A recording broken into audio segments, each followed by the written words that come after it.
We are extremely pleased that you are here. One thing that I contemplate about, and it a little bit sometimes hurts me or bothers me, is I have two siblings who, by a Western definition, are considered schizophrenia. They can hear voices and see things, beings. Uh-oh. So what is the difference? Esther must have that same label. So Western styles tries to suppress that by giving a medication so they would be numb. What is the difference?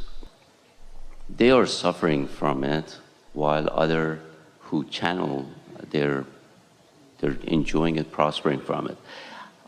What is the difference between the two experiences? And how can I be a supportive, helpful of the journey they're going through? Well, there are a number of things that we want to say to you. First of all, you cannot be supportive of anything that you feel sad or bad about, because you started out by saying that you feel very bad about something, and that means when you feel bad, you are not in concert with your inner being. So you're not utilizing any of your connection or wisdom from source to flow toward them. So you're not under the influence of source energy. So any thought you have about them contributes to what they don't want and you don't want for them, rather than contributing to what they do want. And so the simple answer, and it's so simple it's annoying to you, is that you want to find a way to do a daydream about them rather than a nightmare. And a practical person would say, yes, but I'm not making the nightmare up, I'm just facing reality. And we say, we know that, but you'd be better off not to think about them at all than to think about them in this way that contributes to the continuation of something that they do not want. So having said that, let's get right to the heart of what receiving is. So thoughts are in the air. Everyone is transmitting signals, and you, whether you like it or not, are primarily a transmitting and receiving mechanism. You're mostly vibrational. You are vibration. And out here on this leading edge, this vibration is manifested in the things that appear to be tangible. And so humans want to separate the tangible from the vibrational. There's this thing you do. Now let's talk about this. You're all really going to get this relative to this subject and lots of other subjects. So just hang in here with us for just a little bit. It sounds like in this conversation that we are discussing the subject of a life experience that has been given a label or a diagnosis. And so there's this practical sort of end result. We haven't offered these blocks of thoughts to Esther before, and so she's reaching for the words that most fit what we mean. And so it's going to be a little slow going here just for a little bit. But this subject is where you are all ready to go, and so we are appreciative of this conversation. Let's leave this subject aside and take one that's easier to hear this concept. So let's say that you're going to a party, and the word party has a specific meaning to you. And for you it means music and dancing and maybe drinking and joke telling and having a really good time. So the word party has a practical formation. Party means this.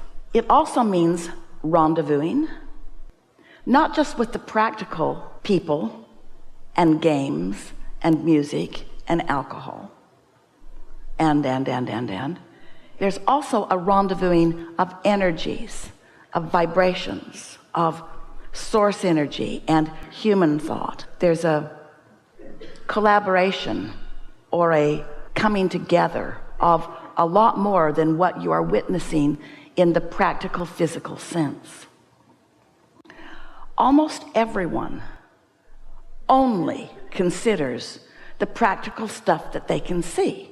In other words, when you think about party, you think about who's coming, what they're going to wear, what they're going to say, what they're going to drink, what music they're going to dance to, and you call that the party, when there is so much more to the party.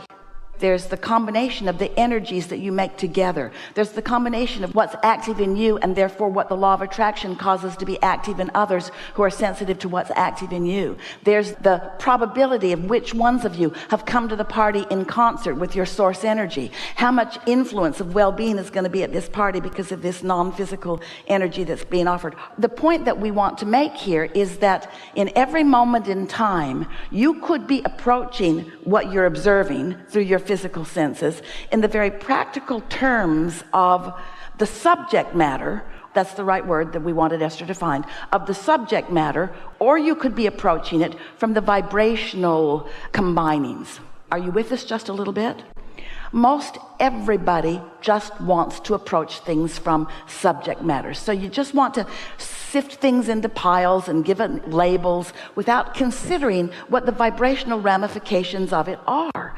And in the process, you become a collective mass of consciousness that is living such mediocrity in comparison with what you could live, because you're just using that little bit of your awareness by sorting things into these practical piles of tall and short and black and white and gay and straight and Republican and Democrat and all of these distinctions that you want to call life that are just so insignificant in the scheme of things.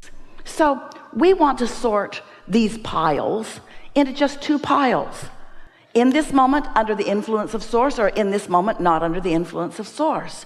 And stop with the labeling of this or that, or this or that, or this or that. Because when you give something a label in response to what you've witnessed, it doesn't take very much for you to pick out a trait in someone that you see. Maybe they're pretty little, and make a little bit of fun about it before they start displaying that trait all over the place. Not because there was a biological or even a vibrational reason for it. It just got enough emphasis by somebody that gave attention to it that the seed got generated, and then it got perpetuated in an unnecessary way. Does this make sense to you?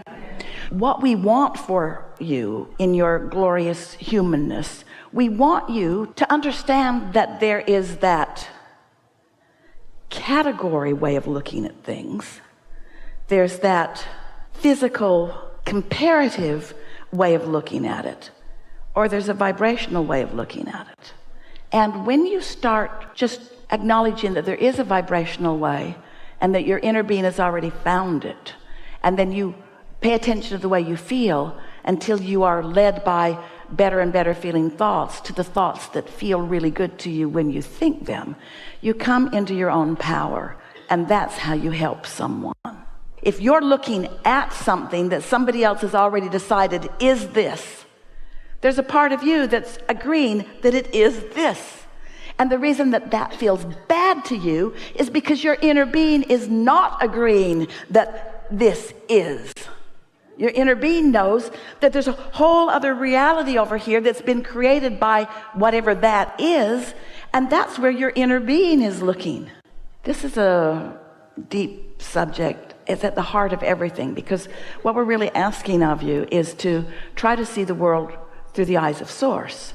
And we will acknowledge with you, friends, that looking at the world through the eyes of source is not as satisfying as looking at the richness of the colors in this magnificent rug. With your physical eyes and their ability to interpret vibration, you do see things. And with your ears, you do hear things, you smell things, you taste things, you touch things. And so that reality is so compelling to you that you've become those practical observers of reality that's already been created, and then you keep perpetuating even unwanted realities by your attention to the unwanted realities.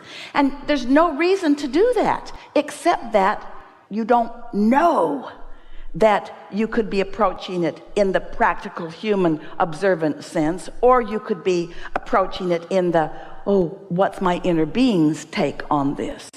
We almost got there.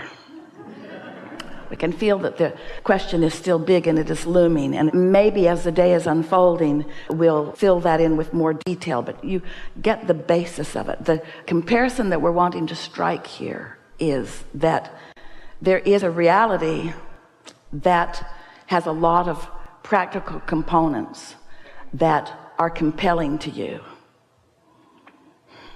And there's a momentum that makes it feel compelling to you. So as a part of the human species, most of you are perfectly willing to follow those threads of thought, even though you don't like where they lead. You just sort of accept it as that's the way it's got to be. And what we're wanting you to ask yourself as you're moving through the details of your own life, is this really how it has to be? Or is there another reality that has been born out of this, that source energy is focused upon, that future generations will live, that we could live here and now if we just knew we had that power of that non-resistant thought?